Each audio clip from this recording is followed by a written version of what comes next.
Hello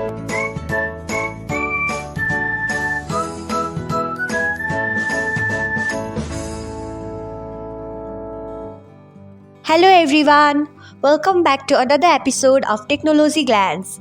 Today in this video, I'm going to guide you through how you can turn off live notifications on Likee. So let's get started. Firstly, open Likee app in a device, then tap on profile icon, next tap on three dots icon.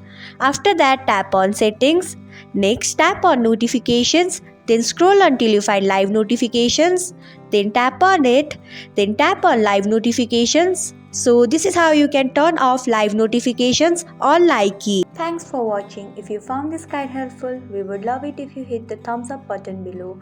We upload great new tech tutorials like this one every day. So don't forget to subscribe to our channel and hit the bell icon to get an update as soon as we post a video.